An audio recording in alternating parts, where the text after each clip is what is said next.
Let's hear from the Government and Minister of State for Local Government, Faith and Communities, Paul Scully. In other words, Paul, of course, Mr. Levelling Up. Thanks for joining us. Just looking at what the Shadow Chief Secretary of the Treasury, Pat McFadden, said, we've simply seen a move from levelling up to trickle down. No, that's absolutely not right. What you find is that the centre-left always have that disparaging view. What we are looking at doing is giving people immediate support for the cost of living situation, especially energy bills that people have been rightly worried about, on top of the £37 billion worth of support that's there. And that £37 billion, within that, there's £1,200 going to the most vulnerable households on average in our country as well. But we need to grow our way out of the situation.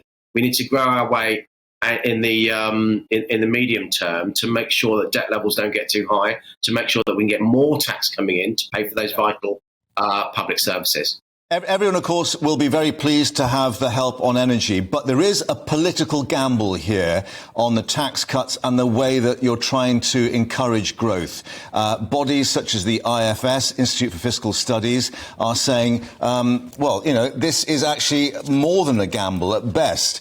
If it goes wrong, you haven't got time to actually make up any kind of room before we've got a general election in 2 years. I think the worst thing to do is to do nothing. What we've seen, we can't be all things to all men, trying to satisfy everything. We've got to act decisively and act now. That's what people expect us to do. Liz Truss was really clear over the summer about how she wanted to approach this. And for someone that I've run small businesses for 25 years, very much value that kind of direct approach to support people from all backgrounds across the country. Just looking at the background and the argument between Liz Truss and Rishi Sunak in the leadership election, he was pressing the issue of inflation. We had the Bank of England yesterday saying that if this actually does heat up the economy even more, we could see yet more interest rates going further and faster from November onwards.